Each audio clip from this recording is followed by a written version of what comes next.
Who got the glitter? The glitter? Some glitter on me. Even at the club. Glitter bombed. Hey, look who's here. It's Alan Jouban. It's good to be back in person. I feel like we did Skype for like a month or two. A lot. Welcome to the MMA podcast. I'm Karyn Bryant. Alan Jouban here. What's up, guys? So we were traveling. I was on vacation. You were doing random shit. Busy, but we were all doing. I mean, you were staying busy. You were doing the NFL thing. Yeah. So last weekend, I was down in Terranea, getting ready for the NFL stuff, doing that seminar, which I just can't wait. Like, I can't. I'm getting pretty. I'm looking forward to it. It's gonna be cool, man. I hope. I mean, like you said, you might start off doing some of the more regional stuff. Yeah. So I've got the first game. I'll be at Atlanta. Yeah. And so I've got 2 games in Atlanta and 1 game in Jacksonville so far in the first 8 weeks of the schedule and stuff. So I don't. But if that game is going on all the networks, then we'll get to see you. I think so, yeah. I mean, it's like there's the A team of broadcasters and stuff like that. So I'm getting in on, not to say they're not talented people, but I don't think I'm in like the priority games necessarily right away. I honestly don't even know how all that stuff works. I know I'm working with Dan Hellie at once or twice. He's real good. Who calls the Contender Series and stuff. So I'm just psyched. It's funny now though, because there were certain football teams I followed already anyway, and certain players. But the other day I went through Twitter and I was like, well, let me start hitting up all these NFC teams and stuff like that. So just to make sure that I know. I'm hoping the Saints maybe play a game in Atlanta. We always play Atlanta a bunch. And I would love to maybe that game gets to be like, one of the nighttime games. Yeah. Little old Karyn Bryant on the sidelines getting the inside scoop. Who dat? Yeah. Who dat? Yeah, I know. I would love that. I would love that. Cool. So obviously we want to talk about UFC 227 today and that 25th anniversary presser. But I know for you, Alan, the fight was here in LA. It's a home game, and you were out and you got to hang out. And I saw you tweet this story about Dana White. So I feel like people need to hear this because it's pretty cool. So to me, this was crazy because it wasn't like a starstruck type thing. Dana White's my boss. Dana White does have a quality about him around people. But it was the way that this thing happened. So the story she's talking about, I did a little Instagram story after was we were at Mr. Chow, which is Karyn's go. This is like our normal lunch for Karyn. I've never been there, by the way. I've never been in Mr. Chow. She goes out every day. We're at Mr. Chow, this place in Beverly Hills, nice restaurant, and my agent Jason was in town. He took me out to eat it, but it was like 15 of us, so it wasn't a small table. And we all went out to eat. Your model agency. My model agent, yes. So we had a big group of us, and it wasn't a crazy dinner, but the champagne was flowing. There was lobster, there was this, there was that. But it wasn't fancy. I'll tell you the bill. There was champagne and lobster, but it wasn't a fancy dinner. Well, I mean, I didn't like. I guess it was what do you call it? Like when we're all eating whatever's in the middle. Tapas, family style. Yeah, exactly. So I didn't order like the most expensive thing on the menu. I just ate whatever was in front of me. You just ate the most expensive thing. But whatever was in front of me was still nice food. I'll tell you, the bill was $2,500, I believe. Okay, so it was a decent bill. It wasn't cheap. My agent Jason, my manager Jason, my agent Jason, was gonna pick up the bill anyway. He was gonna treat us. But before that, I went to the restroom with my wife, and she goes, "Alan, look, there's Dana right there." And I was about to go and talk to him, but I saw there was like 3 or 4 tables. He had his kids with him. His son was in town. Okay, cool. And so he was talking to all of them, taking care of them, and then when he got away from them, he had a big wad of money, and he was paying out all the waiters and whatnot. And look, Karyn, it was like when I watch World Star and these guys are these guys are showing their money stacks. No lie, Dana pulled out it must have been 50 G's or something. It was a roll, and he was just 1, 2, 3, 4, 5, 10. He was giving each waiter at least $1,000. I mean, he was hooking them up, and I was very happy to see that because they were just like, "Thank you, Mr." He was being super cool. Went up to him, talked to him. At that point, we just kind of caught up. He asked how things were going, about my neck, etc. We caught up on things, and I told him, I said, "Look, I want to be in New York," and he was telling me, he's like, "There's going to be a good main event that we haven't been announced yet for New York." Me and Karyn were talking about who's going to be the main event. We don't know yet. Long story short, he leaves. I go back to the table, and I tell Jason, I said, "Dude, the whole time we were on one side of the restaurant, Dana was on the other side. We didn't even know." And they were like, "No shit, Dana was right there." As this is happening, the waiter comes back, gives Jason, my agent, his card back, and goes, "We declined your card, or we're going to refund it. We voided it." And Jason goes, "Why?" He goes, "Dana insisted on paying the bill for you." And we were like, "What?" He goes, "Yes, he gave us his card. He said to refund you back." And we go, "Did he know how much it was?" He goes, "Yes, we told him." He said, "It's fine." And then the waiter goes like this. He goes, "He tipped us very well. You don't even need to leave a tip." he added like another grand on top of that. Amazing. So I hate to talk numbers and money, but I'm just trying to give you an idea. He probably picked up a $3,500 bill for us. He treated the rest of the restaurant as well, like all his kids and all those people. He took care of all the bills.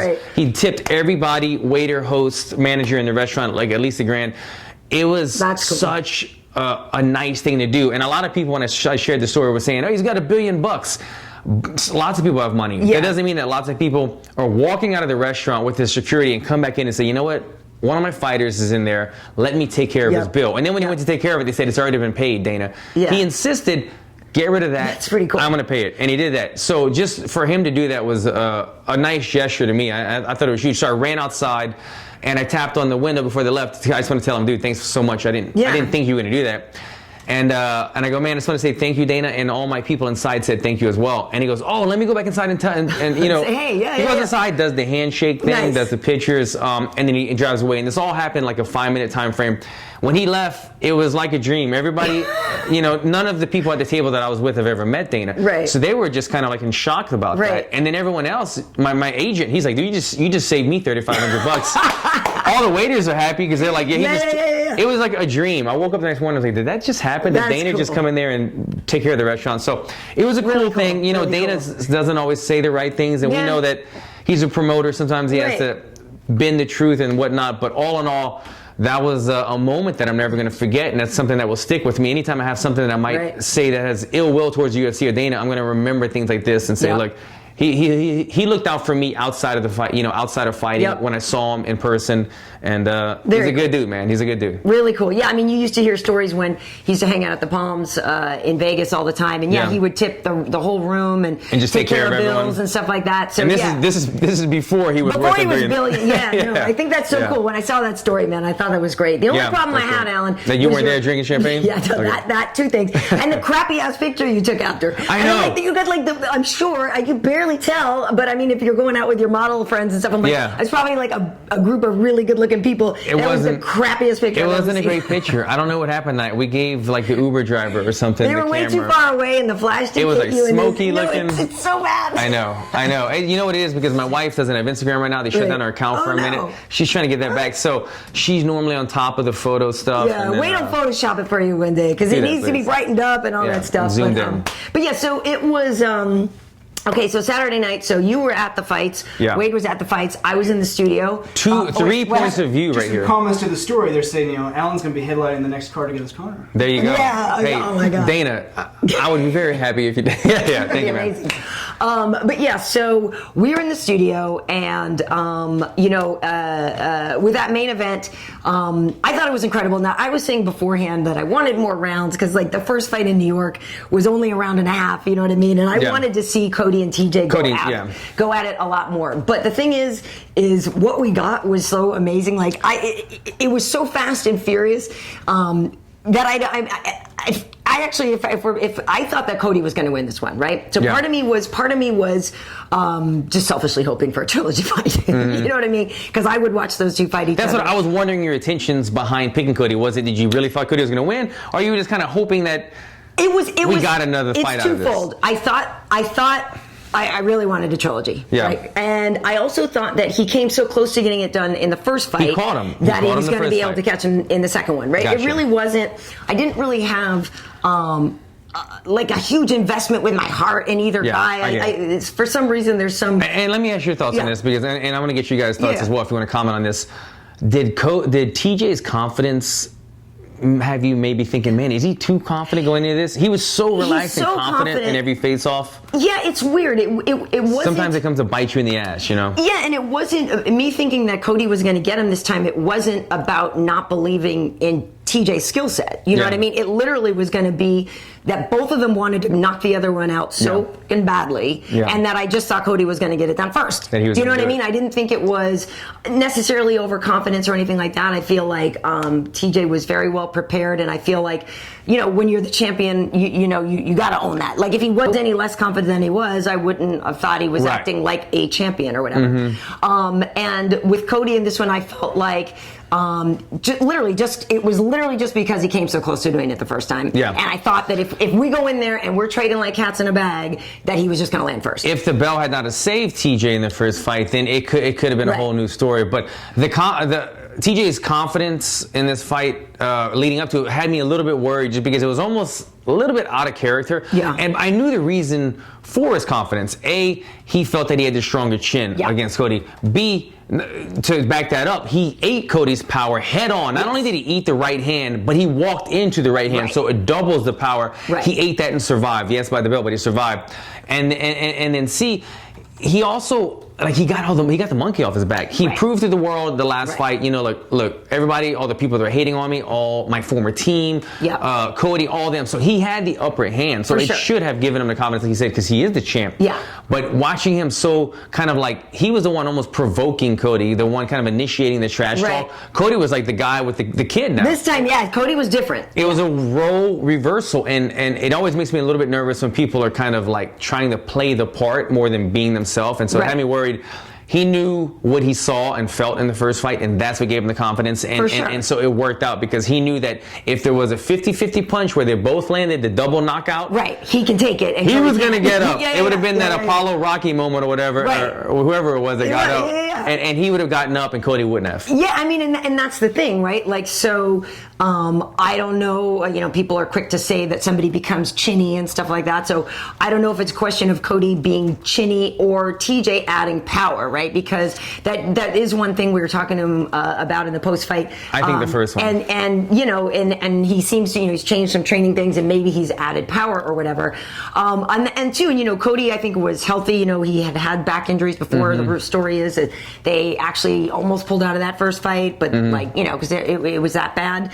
But yeah, it really wasn't. I think TJ's an incredible fighter. Do you know what I mean? Again, it wasn't anything that I didn't believe in him. It was just more that I thought Cody was going to land first. That said, you know, I don't know if TJ's going to fight a super fight or whatever. I know Henry immediately, and we'll get to the Henry fight, obviously, immediately said he wanted to switch weight classes. I don't like that idea. I want Henry to defend it, fly too soon. You have the best of all time. That you just come on, dude. And a decision.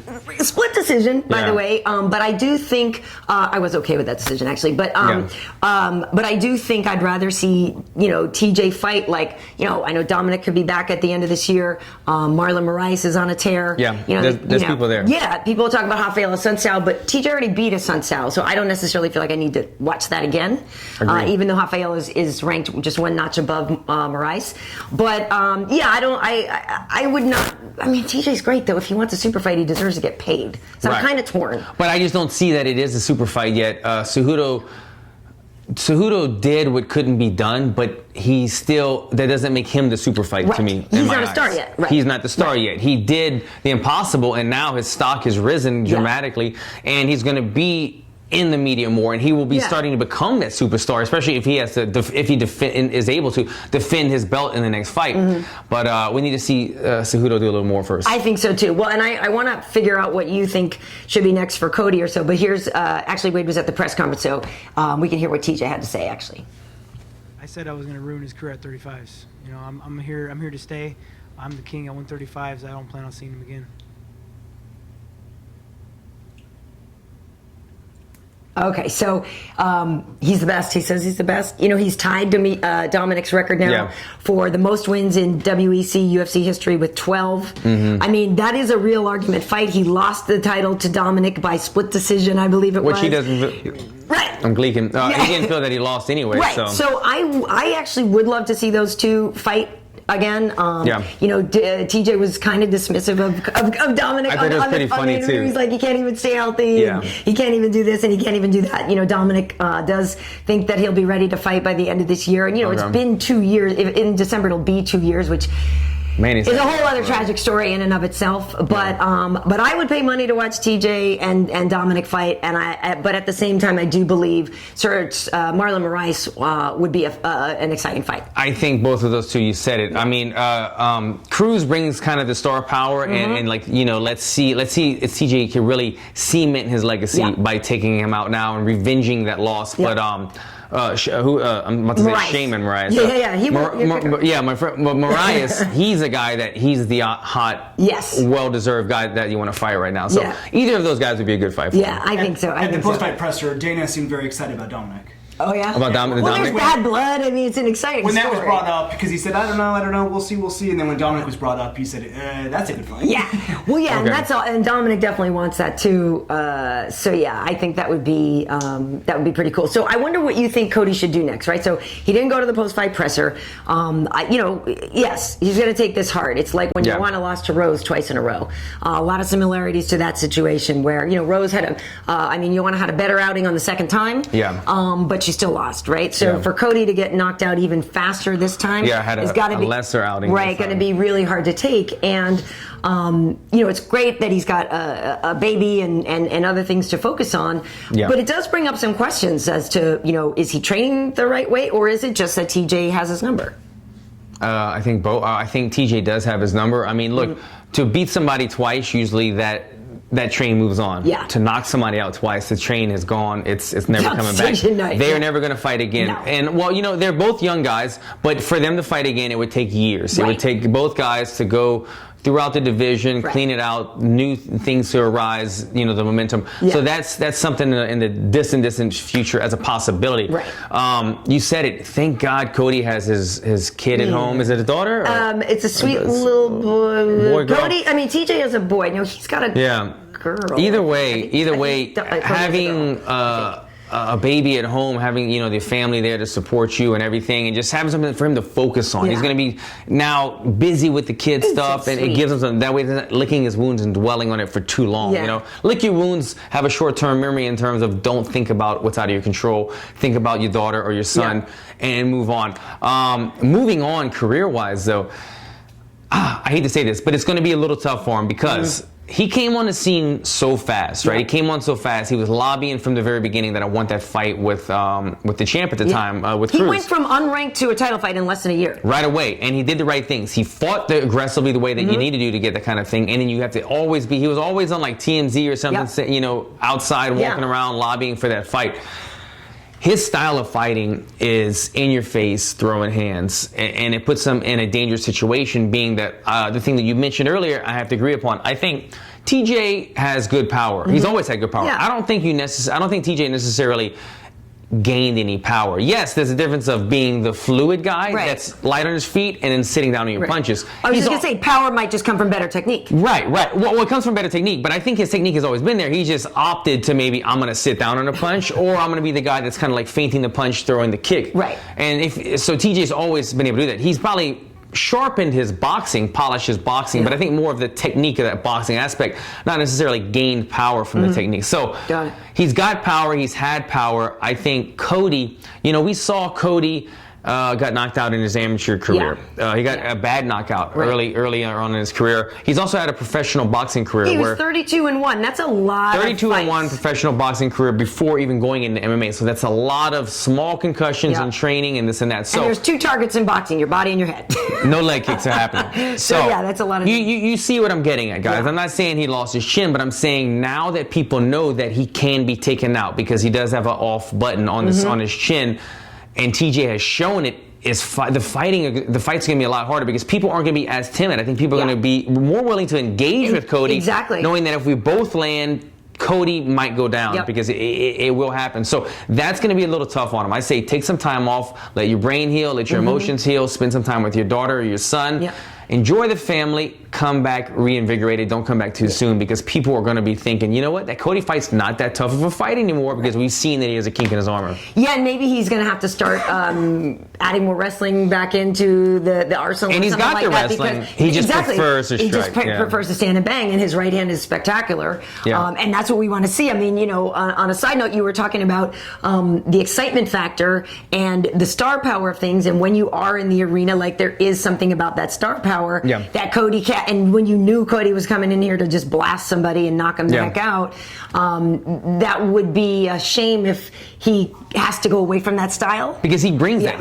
Cody does bring the star power. Even though he was a challenger in this fight, when he got into the octagon, I kind of felt like eyes were on him almost more than TJ, just because he's got that thing about him, and you need to have that. The one thing, me being in the stands for this fight, now watching it at home, is I realize every time I do that, how much of a sport this is about entertainment. It's an entertainment value. As much as I like to geek out on fighting, when you've got 20,000 people around you and stuff going on, the person who comes into the room, who owns the room, is what brings your eyes towards them. Yeah. And we need fighters that continue to do that. One thing you just said, Cody has that big right hand and he loves to blast with it. The one thing I think other people might have learned too is TJ and Cody both threw simultaneous right hands a couple of times, right? And TJ seemed to always land. And I didn't look at the reach, but I'm assuming TJ has a little bit longer reach, arm reach than Cody. And that's another thing that more fighters might look at. You know, if we could fire from the outside and get our head off the firing line like Cody did. They threw simultaneous right hands, but Cody always had, TJ, always had his head off the firing line. And Cody's punch was going right by TJ, but TJ's punch was landing. He used that reach to his advantage very nicely. Yeah, and it's interesting too, though. What I love now, though, is that, you know, like I said, tying the record there for most wins at 12. TJ is becoming a star, though. And what I love, too, is that people who complain about the lighter weight classes never have any freaking finishes. Oh, really? Yeah. He just had 2 finishes in the last 2 fights. I mean, it's like, so I love that critique should go away anyway. I hope it does, because TJ is a finisher. He's definitely a finisher. And so if you can't get behind somebody like that who's in there finishing fights, and that's why, especially too, you know, Marlon Moraes, that last fight, he just blasted Jimmy Rivera. So I think those two would be fun, and I think you would get finishes. I don't like, and Cody's a finisher too. Like, I don't, anybody who says that those lighter weight classes can't finish fights, I think now they realize. Yeah, well, especially with that crop of guys that you just mentioned, those 3 alone in that division, they're all finishers. They're fun fights. So moving on to the co-main event, you know, Henry Cejudo kind of shocked the world, taking out Demetrious Johnson. Demetrious was going for his 12th defense. It was a split decision loss for Demetrious. I actually was not like angry at that decision. Like, I thought that was fine. I actually was very invested in that fight. Like, if you asked Jimmy Smith in the studio, like, I was bugging out. Yeah. Like, I was bugging out because it was such a close fight. Were you scoring round for round type of thing? Yeah, I mean, we basically kind of, all of us collectively felt like it was 2-2 going into the 5th round. You know what I mean? We did feel that. Like I said, I wasn't like enraged by that decision, and it is a split decision, and I feel like that's got to be the worst way to lose your title. Like, the other dude wasn't even really that convincing to get it all the way. He didn't beat me up enough, really, and I did think there were times when I thought, okay, maybe it will still go to DJ because he wasn't beat up. You know, that whole you got to beat the champ to be the champ or whatever. And but I did think that there were times when, it really looked like Henry was putting Demetrious in way worse situations than Demetrious was doing to Henry. Yeah. And even though Demetrious scores a lot, and there were some body kicks that were totally like so solid, so great. I felt like there was a lot of times when they engaged that DJ was getting tagged on the way out. You know what I mean? There were times when I thought, like, just head position was vulnerable to me. You know what I mean? I felt like I saw DJ in worse positions and in more vulnerable positions than I'd ever seen him before. We had never seen him held down for that long. You know, usually when DJ gets taken down, he finds a way to scramble back up to the feet. But this was not the same fight for him. This fight, he found himself having trouble getting to the feet, being held down. And, there wasn't from my point of view, there wasn't tremendous ground and pound damage done, but enough to say, okay, he's holding the position and he's working to, it's not like it was one of these, stand it up, or that doesn't mean anything. He's just hugging him. Right. He was doing enough to kind of earn that position and earn the winning of that round. And I agree. I didn't score it round for round in the beginning of the fight. It wasn't until like the 3rd round that I started thinking about it, but I had it the same way. Going into the 5th round, me and I was sitting next to smiling Sam Alvey. He was heavily invested in scoring the fight. And so we both had it 2-2 going into the 3rd, into the 5th, and then in the 5th round, Cejudo landed another takedown again, and kind of controlled that round. So I thought it was the right decision. Cejudo wore the damage a little bit more, but it was the hidden damage that we didn't know about, with the possible broken foot from DJ. We actually and an LCL as well. Can hear him talk about that because Wade was at the presser, and it sounds weird to say former champ, but this is what DJ said about the injuries. I'm fine. Losing happens. Every great champion loses. I've lost before. When I fought Dom, I lose in the gym. I like that shirt too. I'm fine. I'm more upset about the injuries, but other than that, I'm okay. What do you mean the injuries? I think I probably tore my right LCL, and then my right foot might be broken. So. Do you know at what point in the fight that happened to you? I think the right LCL probably happened in the 2nd or 3rd round. I remember we were scrambling, and I maybe shot. And then it kind of like pushed me over, and I rolled on my right knee, and I was like, I felt the pop, and I was like, oh, there goes the right LCL, fantastic. And then the foot, that's just from just kicking and kicking and kicking and kicking. Such a classy dude. He's classy. You know, I saw DC, I think it was, that tweeted something about, like, you know, anybody. I woke up. I think DC said, I woke up this morning thinking about how well Demetrious handled that loss, and he did, and he wasn't really emotional, and I'm not mad at him. I wasn't mad that, like, he didn't cry or this or that. He handled it with poise and dignity, because we're talking about a guy who holds himself to the value of I'm one of the best of all time, and that's how the best handle it.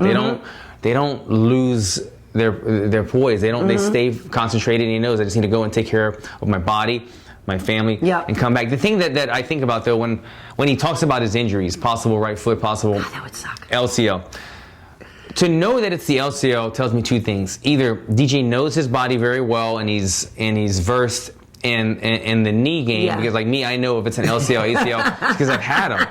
Or it was an injury that he's had before, and it was possibly plaguing him during camp, or he's had it before, and sometimes it pops or this, that. Because he said right away, I think I tore my ACL in, like, the third round or something. How did he know it was an LCL or that? You know, because you hear a pop and you don't know what's going on. You've got like 5 different ligaments, and you've got meniscus and all kinds of things.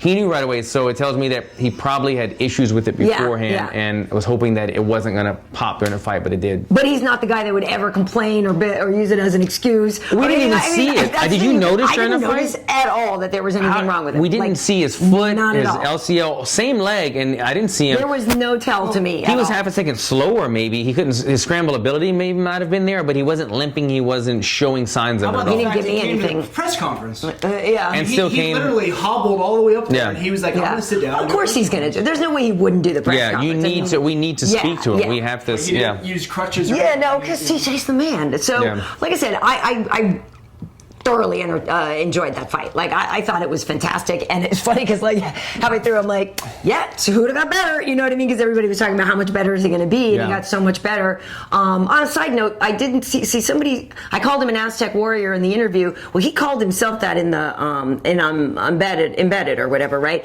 And like his coach Eric Albarracin, when they were up on this mountaintop, he's like, "You're an Aztec warrior," this, and Henry's like, "Yeah." So I had called him that in the interview, and somebody thought that was racist.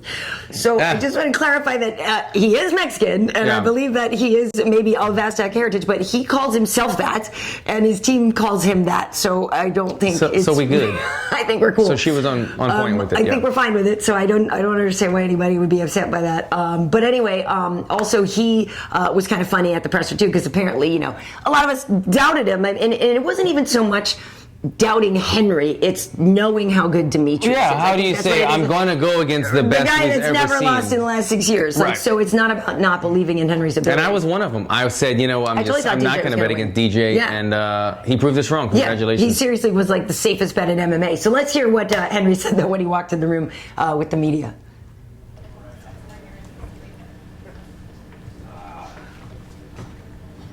All you guys doubted me. Each and every one of you. That's right.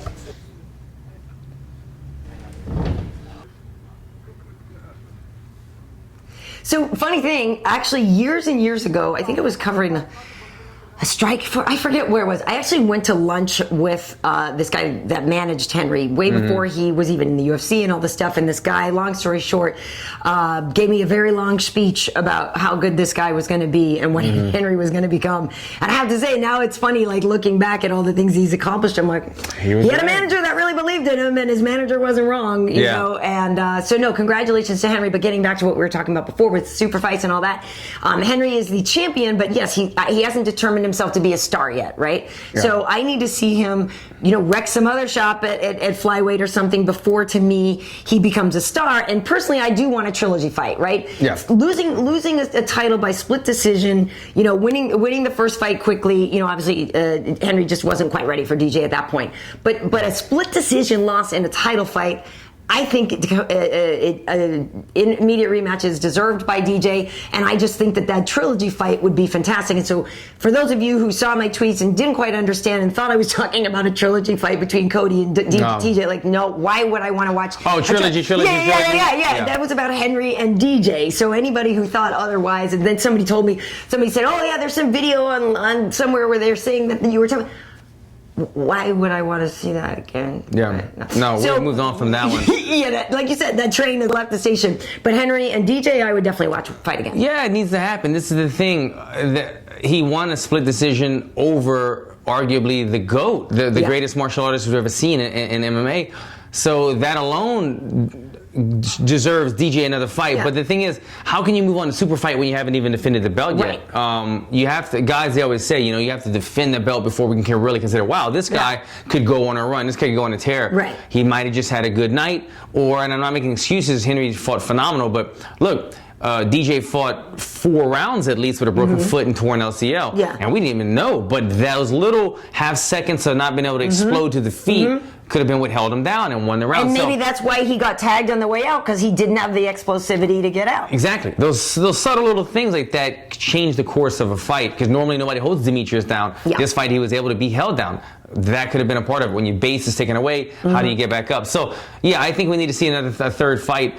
The only thing that could stop this is, Demetrious says, I need time for my body to heal, time for my family, things like that, which he deserves. If Cejudo is ready to go out of the gate again, and he's really lobbying for the UFC, look, I want another fight, this and that, that's the only thing that could change it. But I feel like the UFC would make him wait, because I feel like, I don't know, man. Does TJ want to fight Henry? Do you know what I mean? No, I feel like I think TJ's an opportunity now. The ball's in his court. Yeah. Show me the money fight, I'll take it. I just don't know if that's the money fight. I don't either. think Cejudo's the star power quite yet. Right, and I think that's TJ's call, clearly, if he fights him or not. Because Cejudo wants to go up and weight. Right, and he could. I mean, he was saying how bigger he was. He should go up, because, to be honest, I know TJ before said he could make 25 to fight Demetrious, but I don't want to see TJ at 125 pounds, because he looks lean as hell. No, I'd rather 35. I'd rather see Henry come up if they ever fight. Right, I'm a lot of these champ fights and all this have been at one weight class. I'm not opposed to meeting in the middle somewhere as well. But then it's not a title fight. But then I guess it wouldn't be a title fight. No, but I get that. It would just be a super fight. Yeah. Right. So congratulations to Henry on that, though. That was a great win. I got to say, it was nothing against Renato Moicano. Oh, yeah, with Cub. I love Cub. Cub, did you really spend $27,000 on tickets? $26,000 on tickets first, but I know you make decent money, but that hurt. That's Conor money. That hurt to know how much he'd invested in that. Yeah. And that hurt to just see that fight end so quickly. Like I said, I'm not trying to take anything away from Renato Moicano. We interviewed him on Thursday. You guys can see that interview, on the channel, and really nice guy. Just knew how to use that length and that jab, and got there. Jab sat him down, man. Totally, which was kind of surprising. It was reminiscent of a Cowboy Cerrone sitting down. Who's the best striker in my... Edson Barboza? Thank you. Edson Barboza. When he sat down Barboza with that jab and then went and choked him out. Same thing. He finished him with a rear naked choke. It was very reminiscent of it. The choke, I didn't see the post-fight show. Did you guys get into the choke at all? I mean, not too much, just as how fluid Renato was in getting the back and getting the hooks in. I saw bits and pieces. The one thing I was hoping that some of the guys at the desk were going to talk about was the choke itself, because the choke went on really fast, but it wasn't under the chin. It was kind of on the chin, and two things could have happened. It could have been a crank, because it was on the chin, but he was also turning his face this way, and so sometimes you can get that crank, which is how Frankie Edgar choked out Cub Swanson. He kind of cranked him. And the other thing was Cub Swanson, this is what I was thinking when I was watching the fight live, he tapped so quickly and it wasn't under the chin. Cub Swanson had suffered a couple of broken jaws throughout his career, I believe. And once you get a broken jaw, it probably doesn't heal quite the same. And anytime somebody does crank on it. So what I'm getting at is the choke wasn't under the chin. It wasn't a blood choke or anything like that. I think it was a pain choke. Either the crank itself or the mixture of the crank on the the chin that has taken damage over the years. But as soon as it got on the chin and it started turning sideways, he cranked the other way. And it's the same thing Frankie did to him, man. So I felt bad for him, because he probably wanted to fight it, but he probably something was telling him, I can't do this to my body again. So that's tough. Yeah, the tap. Cub's just such a great guy, But again, with the whole family thing, Kenda is pregnant now with 2 boys, so they already have a girl. And wow. yeah, so wait, Cub Cub's wife is twins on the way. So Kenda had a baby girl and then got pregnant with twin boys. So Cub's gonna have his hands full in a minute, and I think she's due in like the next month and a half or something like that. So again, he's got something really positive to look forward to. The other fight I really was excited about, which I thought was exciting rather, was Kevin Holland and Thiago Santos, right? Okay, that was entertaining. I just thought Kevin Holland, this is a guy that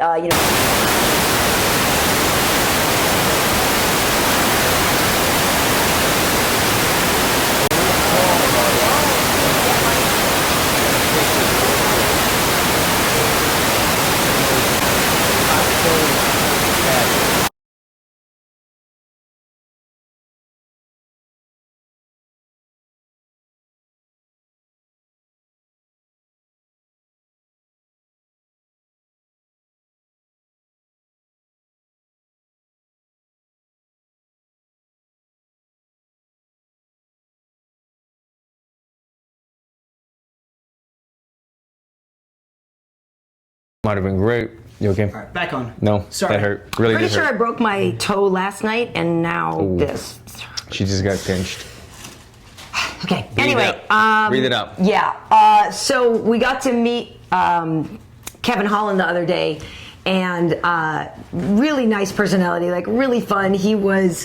He's got a lot of charisma and stuff. And so, it was a big, tough task ahead of him, taking on H.E.A.T, who is a sledgehammer. He's a beast, man. Yeah, and so it was fun. We were talking to Thiago about like basically, he either knocks somebody out or gets knocked out. But I thought it was fun. Listen, Kevin has room to grow for sure, but to hang in there for 3 rounds with Thiago Santos, I thought was a real achievement.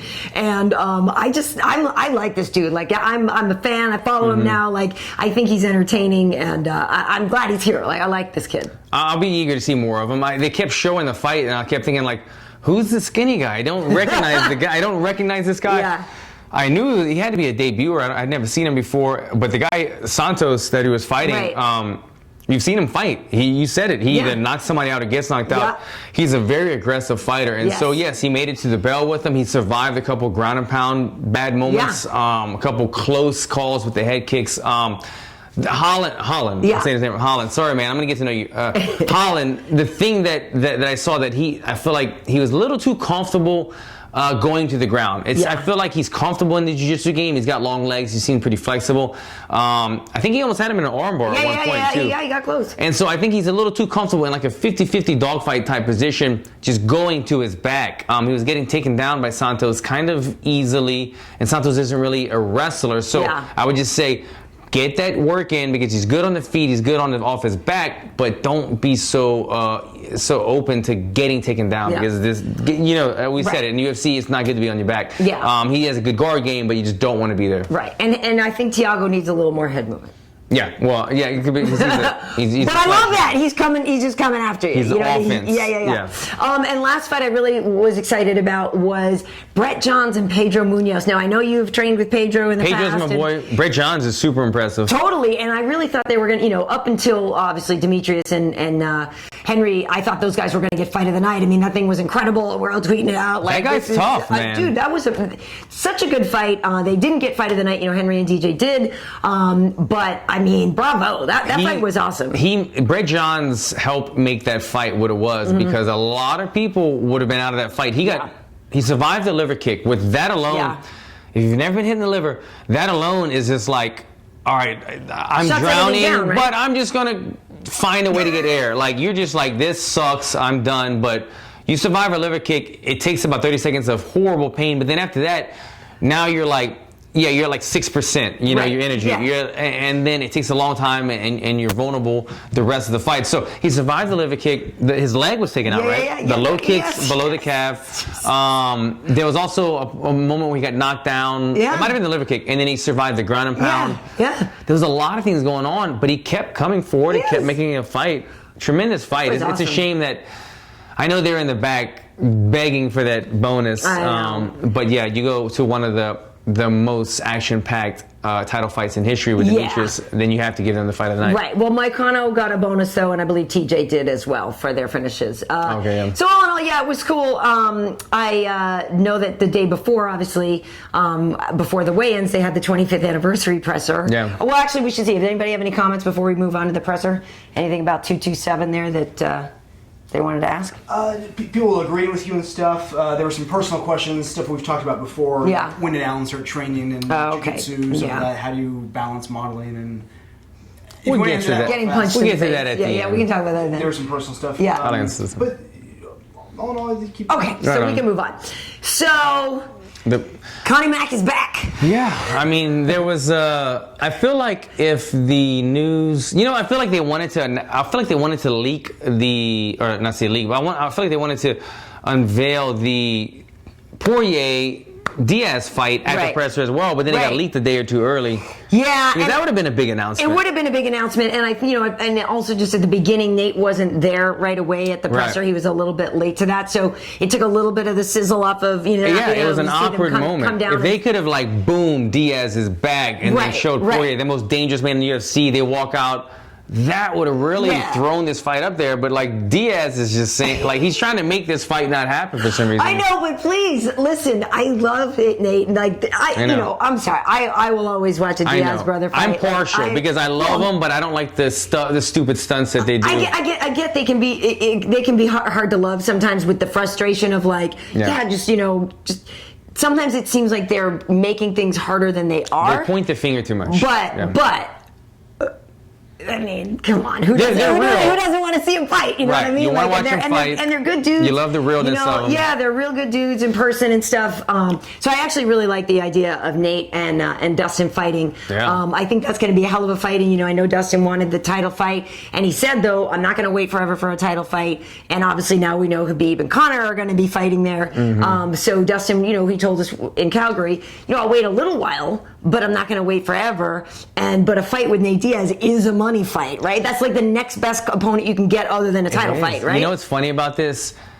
We all know what happened when Diaz fought Conor. Diaz became a celebrity. He became more of a celebrity, more of a money fight. Now that he was holding out for another Conor fight, that's not happening. Now Diaz is the money fight guy. Now it's red panty night when you fight a Diaz guy. It's funny how that carried over. I assume they called. Poirier went back home. He went back to Lafayette. Was enjoying his time with his daughter and relaxing. The UFC probably called right away and said, "Look, man, this is what we got you. This is how we're going to compensate you. Co-main event, Madison Square Garden, Nate Diaz, bump and pay. I don't know what they're paying him. Who would say it's some money. Exactly. You have to say yes. He flew in and did his thing. Yeah.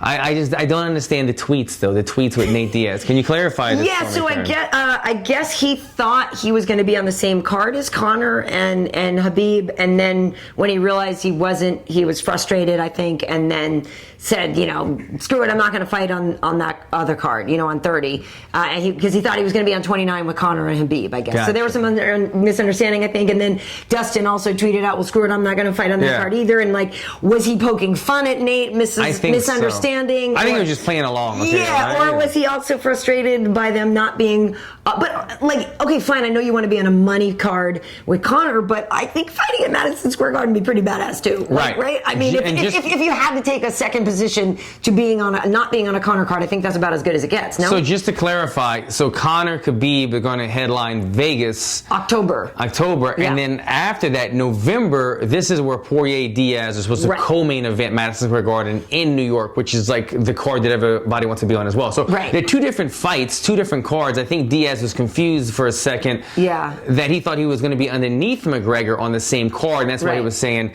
I don't want this. So it doesn't really make any sense. I don't know what's going on. I hope they clarify this pretty soon and announce who the New York main event will be so we can kind of have more details on it. But I just want this fight to happen. Diaz has been saying, I've never turned down a fight, this and that, but I don't really believe that, man. He's a G, and a guy ain't scared of nobody, but he's turned down fights throughout his career, and he's kind of pointed the finger a lot at his career. I hope this fight's happen. I want to see him fight, and Poirier is my boy, but I want to see Diaz fight. I want to see this fight happen. It would be a tremendous co-main for Madison Square Garden. I love the matchup. And Nate walked out of the press conference early before the date and the card number was actually announced. Yeah. And so I think just with the way the buildup was, he just in his mind for some reason Just thought some misunderstanding. he was going to be on the same card. Yeah. And so he literally got up and left before the promo ended. That's a bummer. Okay. That's a bummer. But I do love the fact that the Conor Khabib fight is sooner than later. Like October 6th isn't that far away, which I love. So I'm really excited about that. I know, some people are upset that Conor is even coming back or isn't punished enough. I mean, if he went through the court system and the court decided. I mean, I guess there's really nothing you can say about it, right? And whether or not the UFC should punish him in addition to what the court gave him. You know, obviously, everybody needs Conor. The UFC needs Conor. Conor needs to be fighting to make some more money. You know what I mean? So it is what it is. Like, it is what it is. He's coming back. He's fighting. Himself. Right. And this is the thing. He's been out of the octagon for so long. I'm excited to see him come back. I think he's obviously a terrific fighter. He brings so much excitement and so much entertainment to the game. I cannot wait because I love this is number one bullshit, right? Like I love Khabib and his vibe of like Khabib is the man. Khabib is the man. But I can't wait to see some of this build up. I'm sorry, I'm all in on the build up between these two because the fact that Conor is so mouthy and Khabib has actually this great, very dry sense of humor. I don't know. I think it's going to be fun. And I think it's going to be a fantastic fight. I mean, Khabib needs to take him down immediately, I believe, obviously. You cannot, I think, we saw... Is it going to be a mauling? Or is Conor going to do what he's always done? And he has the X factor. He shows up more than anybody on because game day. Khabib, Khabib, when he was fighting Ally Aquinta, did a lot more work on the feet, but Conor would beat him on the feet. Yeah. No, and we've seen Khabib get hit. We've seen him. He'll stand in the pocket sometimes. He'll go for these flurries. If I'm Conor, that's what I'm looking for. Khabib, aside from the pressure, he'll flurry. He'll flurry with the punches and then put you on the cage and change levels and whatnot. The timing, Conor has some of the best. You say what you want, but he's got some of the best timing and precision striking. Counter-striking, Jose Aldo, Dustin Poirier. We've seen it time and time again where he takes these tremendous strikers and finds a needle in a haystack, time and place to hit him, and he hits them, and he lands it, and he puts guys' lights out. He could do that to Khabib. If he doesn't do that, Khabib's going to get a hold of him, and he's going to wrestle him like a baby panda bear, like a stuffed animal. It's going to be bad. But look, Conor got wrestled down to the ground with Mendez. It's a different level of ground and pound, I know. But he was able to get back up the next round and take him out. So, it's a 5-round fight. A lot could happen. Well, and as you know, as a southpaw yourself, you guys just bring a whole different kind of problem to people. Yeah, and then when you have... from a different angle of southpaw and precision striking and power to back it up, anything can always happen with Conor. I spoke to your coach, Kenny Johnson, backstage. And he actually offered Coach Kavanaugh his services. Said he would love to. He'll even go to Russia, to Ireland or whatever. And help train Conor in his wrestling. Because obviously that'll be a weakness. And Coach Kavanaugh said, we like to stick with the original team. Right. Turned him down. I bet Kenny Johnson did offer I'm sure he did. his services. I bet he said, look, you put me in the 4 seasons Ireland, and I'm going to be there, man. I'm sure he did. Well, I'm excited about that. I also was enjoying the exchanges between Adesanya and Derek Brunson. They were fun, and they're fun on Twitter. They've been going back at each other. That's a real one. How did they end up in the same restaurant the same night? Did you see that? They're sitting like 20 feet apart with their phones calling each other. Yeah, that was pretty Karyn's funny. favorite word and everything. That was madness. That was pretty funny. Vic and Gaethje had some interesting exchanges. Vic is a confident guy. He's a really confident guy, calling Justin a punching bag and all that. Man, he was laying into him. He really was. But I'm happy Nico Montano can finally fight. She and Valentina are finally going to square off as well.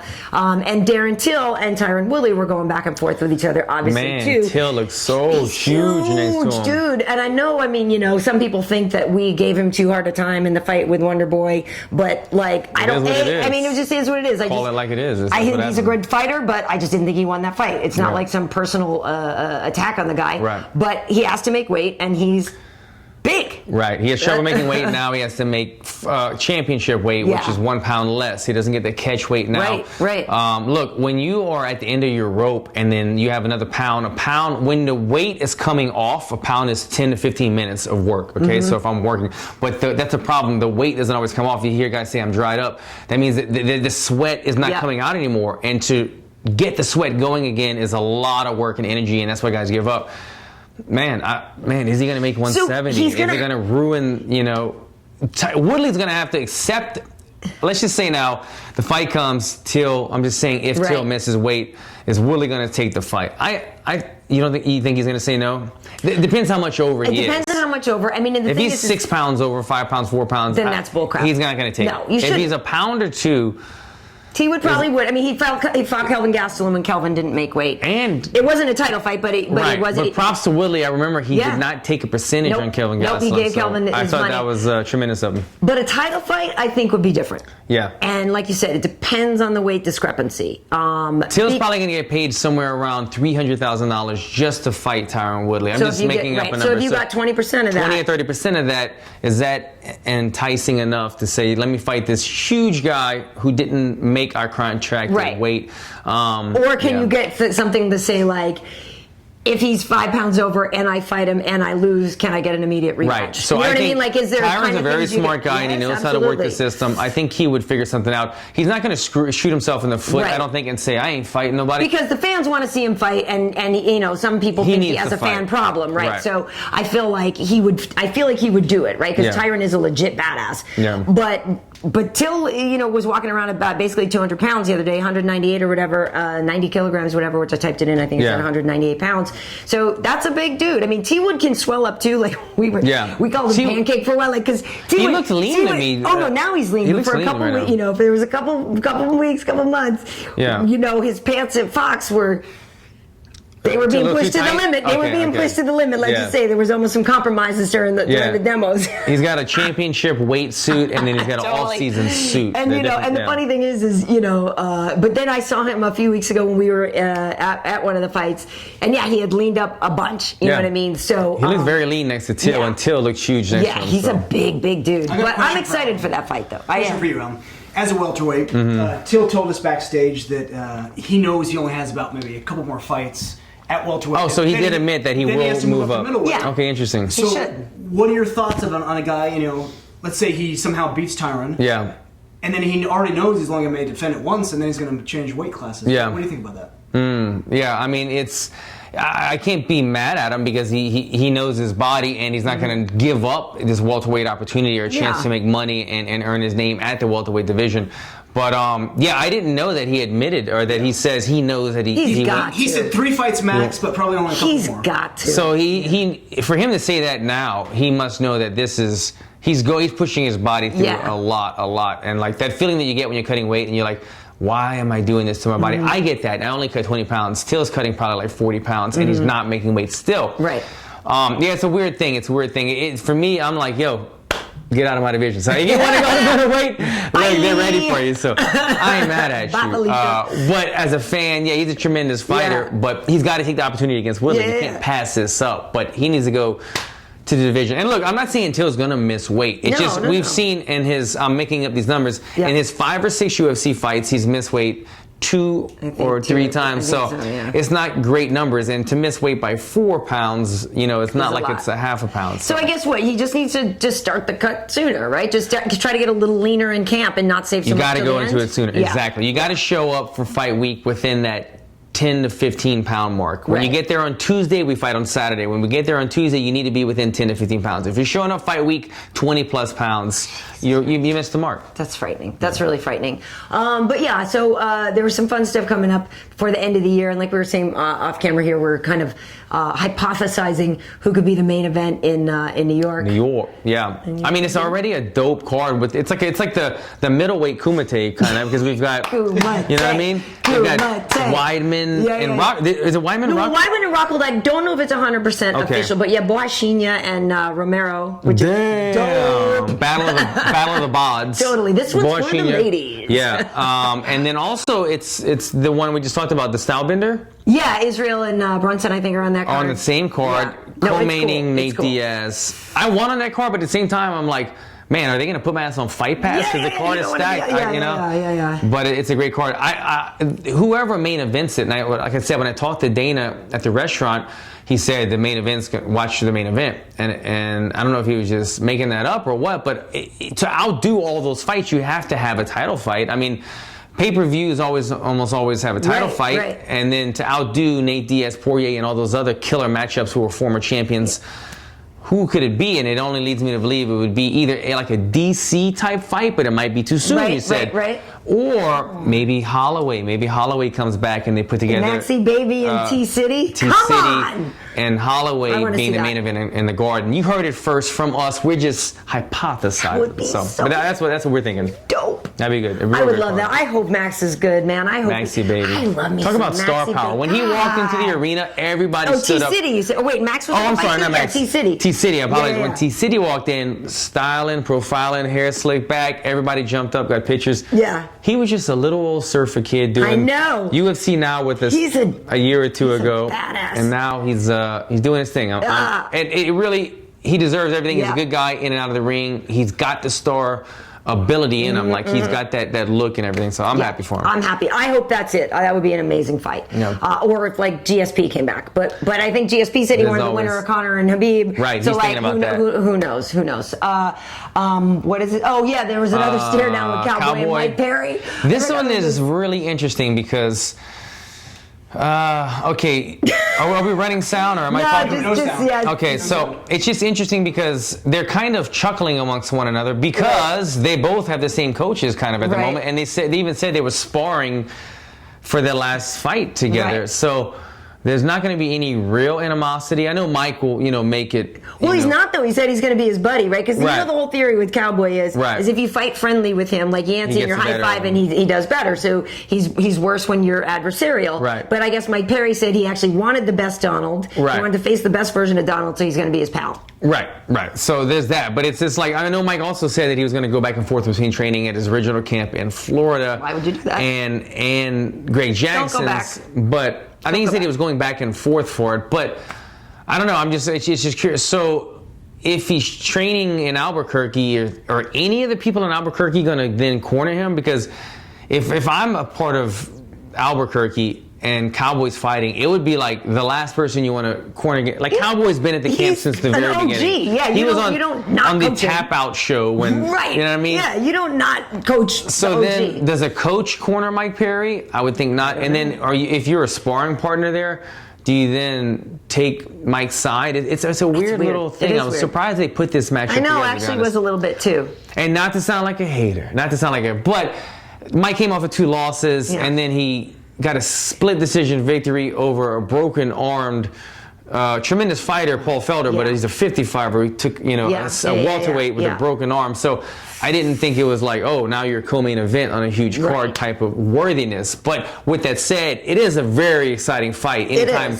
Mike fights or Cowboy fights. Well, yes, they have a fan base that cares for them and supports them, and they also have people who don't like people don't like Mike Perry, so they tune in because they don't like him and they want to see him lose, or you know what I mean? No doubt. So he's a draw. You tune in. He's a draw. But and Cowboy is coming off of his last one with the loss, and so it's a weird. It's kind of a weird. Cowboy's always like, who's not? You're always going to watch Cowboy. It doesn't matter. It doesn't matter what Cowboy's He's established his names. I get that. But it just all in all, like, that's the last matchup I would have thought of as the co-main event on that one. Yeah. Anybody else? Did we forget? Oh yeah, I forgot about Manawa and Teixeira, which seems a little fast for Teixeira to be fighting again. I forget when that one is, but I like Jimmy Manawa a lot. Both of these guys are a little bit. They're in their like late 30s, I believe, but both of them have so much power in their hands. Both of them know how to just lay somebody out. So I think that could be a fun fight. I like that one too. Yeah, I want to say somebody's going to get laid out in that fight, but you never know. Glover, man, he's a smart fighter too. He is great wrestler, He will probably, I think, wrestle him. I think he will throw the hands, get underneath, change levels, and expose Manawa and his weakness. Right. All right. So, are there any questions here? Let's see. We've got. One other thing I wanted to do. Well, okay, no, go ahead. Do the questions. Well, Take a few quick ones real quick. Dribble saying Alan Smash Perry. Just remind everyone of that. Just, remind people. He's not bitter. I did, but I'm not mad at him. I'm actually like kind of a fan of Perry, but I'm just being realistic. Like he lost his last 2 fights, and then he barely beat Paul Felder. Like I said, Paul Felder had a broken arm for 3 rounds, and he's a 55er. So I wouldn't have rewarded whoever it was, rewarded that person with a main event, co-main event slot against a guy like Cowboy. But yeah. Sarah Redwood is requesting a fight in Toronto next. Oh, because she's Canadian?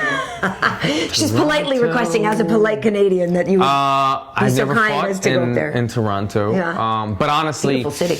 I want to just. 3 of my last 4 fights have been international. I just want to fight locally. I mean, you're doing like Vegas or or New York would have been cool. One of the 3 that we mentioned. I want New York. I want Vegas, or what was the other one? Or the 25th anniversary card in Colorado. And just again the timeline on your being able to return to training. I don't know. I'm still waiting. I had an epidural shot in my neck on Thursday, and from there it's just kind of like see how it goes. If you need another one in a month or 2, we do it again. I don't want it to be like a keep injecting my neck for the pain to go away. I want it to be like I want my body to heal so I can go back to training. But I haven't trained yet. It's been a month since my injury. You really let yourself go too, I can tell. I feel like I did. Porked out there. I mean, you look like it's kind of. We might have to have an intervention. I had the 4 Seasons brunch yesterday. I was. Oh, you did? Yeah. You threw down. How long were you there? Like down. 2.5 hours? Well, we got there super late, but I made the most of it for sure. I love it. I'll try to Toronto. You know, wherever they want me to go, I'm gonna have to go. But I'm looking for a big fight card, big matchup, like locally. But like I said, until I get a timeline on this, I'm just a fan like you guys. Nice. Joseph Boza, a longtime listener. Hey there. He's wondering, have you heard, is Rose going to defend anything? I don't know. Yeah, it's funny because we saw Pat over the weekend because he was with J.J. Aldrich, who had a nice win over Polyana Viana. So I don't know. I'm not sure. We have the fight between Jessica Andrade and Karolina Kowalkiewicz, which is September 8th. In my mind, that's determining the next challenger. So I would imagine if they're fighting in September, the soonest they could fight again would be December, January or something, right? Yeah. So I would think Rose would maybe have to stand by because as much as I am a Joanna fan and think she's a fantastic fighter, I'm not ready for that yet, right? So I feel like it's got to be the winner of Andrade Kowalkiewicz. And Kowalkiewicz actually beat Rose before by split decision, I believe. And so that would be intriguing to me. And also with Andrade, which we know, like your little sister, right? You know what people always say that you guys look alike? That she's just such a badass. I think that would also be an intriguing matchup and stuff. So I feel like the winner of that fight is the next contender, and probably Rose's timeline is just dependent on how quickly that person can fight, would be my guess. Everything she said. How about the fact that Rose and Pat rented a they got the Winnebago thing, like a 20-foot Winnebago, drove I think they gave it to him. It was like a sponsored thing. They have it for a month. Okay. Yeah. They have it for a month? Yeah. So they've been having fun. Pat's like driving it, like Instagramming, and it was funny, man. And then like Rose at the fights, like she's so like just down to earth. Like everybody was there to be their star quality, and she was like, I could tell she tried to like dress it up a little bit. She had like a little what do you call it, a halter top or something, like a little. But then she still had on like some little jeans and tennis. She's still just like a normal girl. She's not. So I tell you who probably thought out their outfit for 2 months, and I gotta say, he was very well dressed. But like when I look at him, I'm thinking, okay, what's the young guy with the curly hair smoking weed? Sugar Sean O'Malley. Sean O'Malley. He looks like every day more like Shaggy from Scooby-Doo. Right. Like every single day. He was going like White Hendrix in this one. He totally did. He totally was White Jimmy. Look, I appreciate style and fashion, and his outfit was very nice. And all the colors were everything matched. Who are we talking but about? I'm just thinking like Sean. Sugar. But I'm just like. I was like, like before the event, I took a shower and I was like, all right, is there any new clothes? No, I didn't buy any new clothes. All right, I get dressed. This whole thing. Pretty quickly. That outfit, let me tell you, was thought out. That was like 3 or 4 trips to the Grove. That was a lot of online. A lot of trying on, some pictures at home to see how it looks. Yes, he probably had an image board, a vision board that he was trying. I mean, the tie that matches, the beads on his wrists. How big to make the fro? Everything. The glasses that were the same back tone as the shirt. Look like Jimmy. I appreciate it, but good Lord, like that's too much thinking. You're a fighter. Like too much thought out. Trying to get on. But you look good, man. I'm not hating. On Joe's Dapper Scrapper. That was. He owned it. He won the Dapper Scrapper. That was like red carpet stuff. I love it. It's too funny. Anything else? One more, I don't know if you have a lot of thoughts on this, because we've been so focused on UFC, but a new time listener is asking, do you have any thoughts on the Bellator welterweight Grand Prix? Yeah, I saw that. I haven't gotten to like really study all those matchups yet, but I can't remember all the matchups just offhand. Well, I know the thing is the welterweight that I love over there is obviously Rory, but Rory's fighting Gegard in September, so Rory's not in that then, obviously. Well, no, he is. Oh, he is. And so what they said is he's going to put his belt on the line. He's in it, and he's going to put his belt on the line for every single. Well, slow down there. Whoa, yeah, slow down. Oh, okay, I'm looking at your thing with the bracket, yeah. I'm waiting for this to pop up, guys. Give me 1 second. We're looking at the brackets. Oh, they're just going so fast, but... who's doing... okay, so that was Lorenz Larkin was in there, I think, right? So there's Rory, and okay. So Rory is fighting, what's his name? Is that one of the Pitbulls? No, that's... I don't have my glasses on. Oh, okay. What's his name again? I'm sorry. Fought GSP. Wait, your phone number's not showing, is it? Fought GSP. I don't know. I can't. I'm sorry. I can't. I don't have my glasses on, so I can't really process the little picture. Yeah, just came out 3 hours I can't see. Okay. Oh, you know what? Now they're switching these matchups up. Okay, so maybe I'm not sure. Here we go. That's okay. So the left side of the bracket to me is that Lima. Douglas Lima versus Andre Korshkov. Okay. Yeah. So these guys have already fought once, and they both were champs. I was surprised they put them together the first round of the tournament. Yeah. And then the other matchup is intriguing to me as well because they put MVP against who's that? Daly. Yeah, MVP. Oh, I like that. MVP and Daly, great fight. That's but fun. I was just surprised. I thought they would have, tried save to that one a little bit. Save some of those because on the other side of the bracket you've got a. Who is it? It's like a Gracie or somebody against another guy. Yeah, it would have. Guys that are lesser named. Right. And so I would have liked to see him mix it up. But you know what people complain about MVP not getting tough matchups, right? Who's at the bottom right?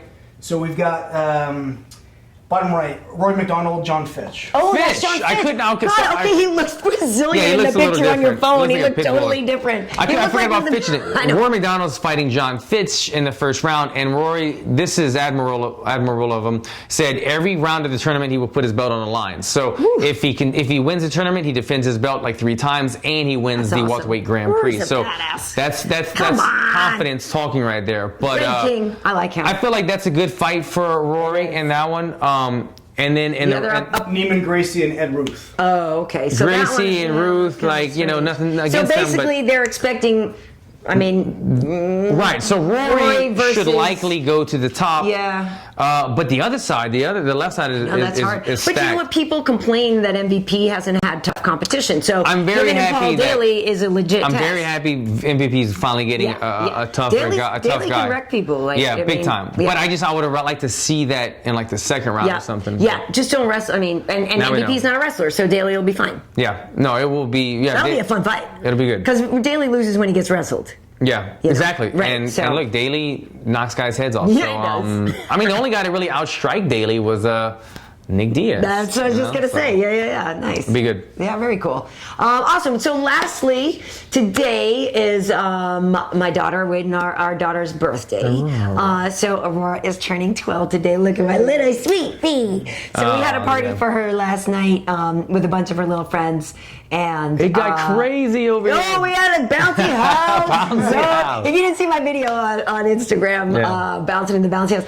A bouncy house is a good time, and you're never too old for a bouncy house. Apparently not. You're just I haven't been to one in years, but I guess I was doing backflips. No, it was fun. And we were playing this game called Dead Man, where you close your eyes and they're like Dead Man, 1, 2, 3, or something come to life. And so you're walking around the bouncy house with your eyes closed, and you're trying to tag other people. Marco Polo almost. Exactly. Yeah. But you totally wipe out in there, and then somebody will jump and bounce you, so you go flying in the wall. Yeah. We had a really, really good time. Yes, happy birthday, Aurora. Yes, we love our little sweet pea, Aurora. She is a good kid.